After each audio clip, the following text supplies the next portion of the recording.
क्या middle east की war अब ऑफिशियली एशियन बॉर्डर्स से निकलकर यूरोप की दीवारों तक पहुंच चुका है? क्या वॉशिंगटन का साथ देना लंदन और बाकी यूरोपियन कैपिटल्स को तेहरान की मिसाइल रडार्स पर ले आया है? और सबसे बड़ा सवाल, क्या ईरान की रेवोल्यूशनरी गार्ड्स यानी आईआरजीसी अब पूरे नेटो ब्लॉक को एक डायरेक्ट मिलिट्री कॉन्फ्रंटेशन के लिए वार्न कर रही है? जी हां दर्शकों, आप देख रहे हैं वन इंडिया और आज हम एक ऐसा जियोपॉलिटिकल एनालिसिस लेके आए हैं जो आपके होश उड़ा देगा। आज हम बात कर रहे हैं एक ऐसी जियोपॉलिटिक्स शिफ्टिंग स्टेटमेंट की जिसने व्हाइट हाउस से लेकर लंदन के 10 डाउनिंग स्ट्रीट तक सन्नाटा खींच दिया है। आईआरजीसी के स्पोक्सपर्सन ब्रिगेडियर जनरल हुसैन मोहबेबी ने एक ऐसा बयान दिया है जो आने वाले दिनों में ग्लोबल सिक्योरिटी की पूरी तस्वीर बदल सकता है। उनका कहना है कि अगर ब्रिटेन या पर्शियन गल्फ का कोई भी देश अमेरिका की मिलिट्री हेल्प करता है तो वो ईरान का लेजिटिमेट मिलिट्री टारगेट बन जाएगा। यानी सीधी बात कि अमेरिका की दोस्ती अब यूरोप को भारी पड़ने वाली है और अगर किसी ने हमला करने की सोची भी तो ईरान का अगला निशाना लंदन पे होगा।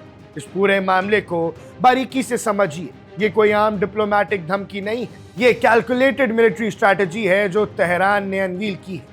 ईरान की semi official news agency Tasnim से बात करते हुए जनरल मोहेबी ने साफ लफ्जों में कहा कि ईरान ने हर सिचुएशन के लिए स्पेसिफिक सिनारियोस तैयार कर रखे हैं। उन्होंने सीधे तौर पर ब्रिटेन का नाम लिया। उन्होंने कहा कि recently US B-1 Lancer bombs used air bases in Britain, यानी दर्शकों कि हाल ही में जो हमला हुआ था वो ब्रिटेन से किया गया था। And if they continue to cooperate with the US they will become definite and legitimate targets for us। यानी सीधे तौर पर कि अगर दोबारा लंदन या यूके ने ऐसा किया तो हमला उन पर होगा। B-1 लैंचर बॉम्ब्स ये वॉशिंगटन के सबसे lethal long range heavy bombers हैं जो बंकर बस्टर प्रेसिजन स्ट्राइक्स के लिए जाने जाते हैं। जब ये बॉम्बर्स यूके की सॉइल जैसे RAF फेयरफोर्ड या RAF अक्रोत्री से टेक ऑफ करते हैं तो ईरान इसे सिर्फ अमेरिका का एक्शन नहीं मानता, तेहरान इसे ब्रिटेन की डायरेक्ट मिलिट्री इन्वॉल्वमेंट मानता है और इस जंग में मिडिल ईस्ट के साथ अब ब्रिटेन भी जुड़ जाएगा। ईरान का मैसेज क्लियर है, लॉजिस्टिक सपोर्ट, रिफ्यूलिंग बेस या एयर स्पेस देना, ये सब डायरेक्ट वॉरफेयर के बराबर माना जाए। अब सवाल उठता है कि ईरान ने स्पेशलाइज्ड फोकस यूके पर ही क्यों किया? हिस्टोरिकली ब्रिटेन और अमेरिका की स्पेशल रिलेशनशिप डिफेंस सेक्टर में सबसे स्ट्रांग है। जब भी यूएस मिडिल ईस्ट में कोई मेजर ऑपरेशन लॉन्च करता है, यूके का intelligence, royal air force bases और naval logistic support network active हो जाता है। तेहरान को अच्छी तरह पता है कि अमेरिका अपनी पावर प्रोजेक्शन बिना अपने यूरोपियन और गल्फ एलाइज के नहीं कर सकता। मिडिल ईस्ट के अंदर यूएस मिलिट्री बेसिस और यूरोप में उनकी स्टेगलिंग फैसिलिटीज ये यूएस वॉर मशीन की बैकबोन है। जनरल मोहेबी के स्टेटमेंट का मकसद इस बैकबोन पर चोट करना है। ईरान यहाँ एक डेटरेंस डॉक्ट्रीन प्ले कर रहा है। तेहरान यूरोप को यह सोचने पर मजबूर कर रहा है कि क्या वॉशिंगटन की किसी जंग में पार्टनर बनना हमारी अपनी नेशनल सिक्योरिटी के लिए खतरा तो नहीं?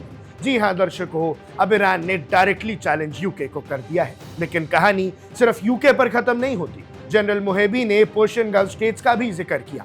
बहरीन में यूएस नेवी का 5th फ्लीट है, कतर में अल उदीद एयर बेस है, यूएई और सऊदी अरेबिया में अमेरिकन मिलिट्री प्रेजेंस है और इंटेलिजेंस हब्स है। ईरान ने एक ही तीर से 2 निशाने साधे हैं। पहला कि वेस्टर्न पावर्स को पीछे हटने पर मजबूर किया है। अब देखिए, मिडिल ईस्ट के पास तो फिर भी कोई रास्ता नहीं है क्योंकि उनके इतनी पास है ईरान, लेकिन यूके को डर लग सकता है और यूके यहां से मुड़ सकता है। दूसरा, गल्फ नेशंस को यह वार्निंग देना कि अगर उनकी जमीन से ईरान पर हमला हुआ तो ईरानियन मिसाइल्स का रुख रियाद, अबू धाबी और मनामा की तरफ भी हो सकता है।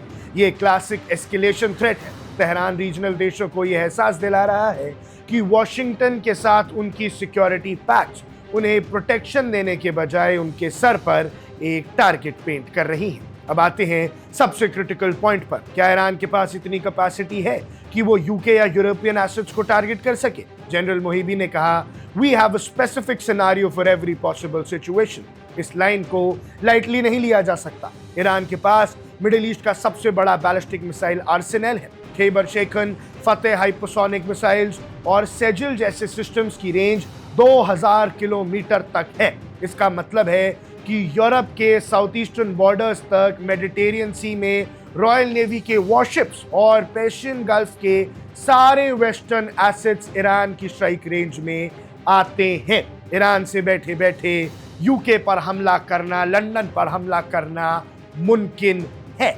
इसके अलावा ईरान के एसिमेट्रिक वॉरफेयर नेटवर्क जोन, जिसमें शाहिद कामिकाजे ड्रोन्स और नेवल प्रॉक्सी कैपेबिलिटी शामिल है, छोटे और प्रिसाइज स्ट्राइक से किसी भी मिलिट्री बेस के ऑपरेशन को स्टैंड स्टिल पर ला सकते हैं। तेहरान फुल स्केल वॉर नहीं चाह रहा था, लेकिन वो रेड लाइंस को ड्रॉ कर रहा है।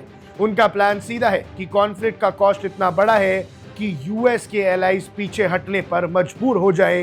लंदन हो चाहे कुवैत, कोई भी यूएस का साथ ना दे। अगर ये एस्केलेशन आगे बढ़ता है तो इसका असली इंपैक्ट क्या होगा? पहला इंपैक्ट है geopolitical split with in NATO. Europe पहले से ही इकोनॉमिक प्रेशर और रीजनल कॉन्फ्लिक्ट से जूझ रहा है।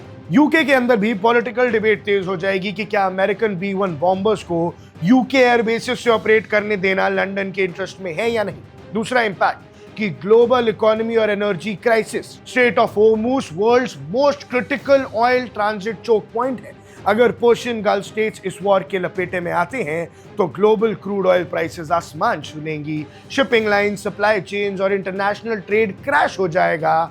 और ईरान की ये वार्निंग सिर्फ एक मिलिट्री स्टेटमेंट नहीं है, ये स्ट्रैटेजिक मूव है जिससे ग्लोबल एनर्जी मार्केट्स और यूरोपियन सिक्योरिटी आर्किटेक्चर में ट्रेमर लाइंस पैदा हो गई हैं। अब आगे क्या होगा? वॉशिंगटन और लंदन के पास अब दो ही रास्ते हैं। या तो वो ईरान की इस वार्निंग को एक एम्प्टी थ्रेट समझकर इग्नोर करे और मिलिट्री कोऑपरेशन को बढ़ाते रहे, जिससे डायरेक्ट ईरानियन मिसाइल रिस्पॉन्स का रिस्क 100% बढ़ जाता है, या फिर लंदन सटल डिप्लोमेसी के जरिए अपनी इन्वॉल्वमेंट को लिमिट करे ताकि वो तेहरान के क्रॉस हेयर से बाहर निकल सके। एक बात बिल्कुल साफ है, IRGC के स्टेटमेंट ने कॉन्फ्लिक्ट की जियोमेट्री को कंप्लीटली चेंज कर दिया है। ये अब सिर्फ अमेरिका और ईरान की लड़ाई नहीं रही, ये कॉन्फ्लिक्ट अब ट्रांसअटलांटिक अलायंस और पूरे मिडिल ईस्टर्न स्टेबिलिटी के लिए एक एग्जिस्टेंशियल चैलेंज बन चुका है। ऐसे में आपका क्या मानना है? क्या ब्रिटेन को यूएस का साथ देना बंद करना चाहिए या नेटो अलायंस को बिना झुके ईरान के इस थ्रेट का जवाब देना चाहिए? जो भी आपकी राय है हमें कमेंट सेक्शन में जरूर बताइएगा। आप देख रहे हैं वन इंडिया, मैं हूं आकुश Kaushik.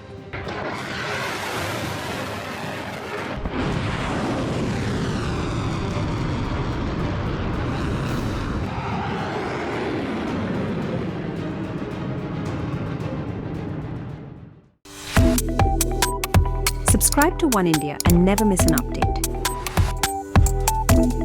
Download the One India app now.